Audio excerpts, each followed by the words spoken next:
Bonjour et bienvenue. Aujourd'hui, je vais vous présenter La guerre des mondes de Bruno Tertrais, paru aux éditions de l'Observatoire.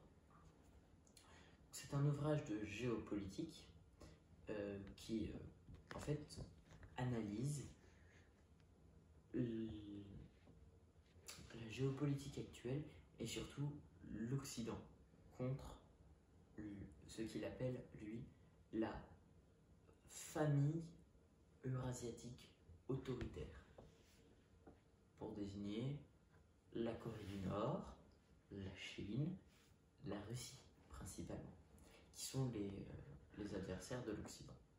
Donc en 18 thématiques, il va développer ce qu'il appelle lui la guerre des mondes, et en fait il va essayer de faire un rapprochement entre la situation actuelle et la situation en 1910, à la veille du choc des empires, ou celle de 1930 face à la montée des totalitarismes agressifs, ou encore celle de 1950 au début d'une nouvelle forme de guerre froide. En fait, c'est hyper intéressant parce que de un, on apprend des choses sur ce qui se passe actuellement, ça permet de mieux comprendre l'actualité.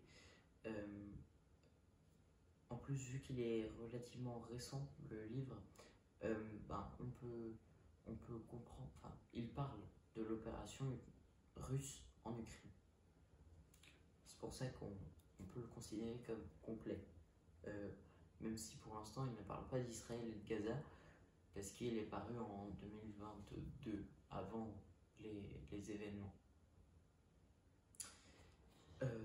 C'est hyper intéressant, donc je le recommande, parce que c'est en 18 chapitres de thématiques qui analysent à la fois le présent et aussi le passé, donc on en apprend plus sur l'histoire du monde, comme sur l'histoire présente du monde, en fait.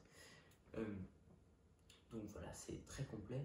Il détaille le fait que cette guerre se jouera, selon lui, de l'Ukraine à Taïwan, des fonds marins à l'espace extra-atmosphérique, dans les mines de lithium et dans le cyberespace. Et en fait, c'est intéressant parce qu'il développe l'idée de, non pas deux blocs, comme lors de la guerre froide, mais plutôt de deux familles. La famille occidentale plutôt libérale à une famille eurasiatique autoritaire. Voilà, donc je recommande parce que c'est intéressant, on en apprend beaucoup, et puis c'est bien écrit. Voilà. Ce qui est des fois pas le cas de livres de géopolitique et d'histoire. En conclusion, it's to read,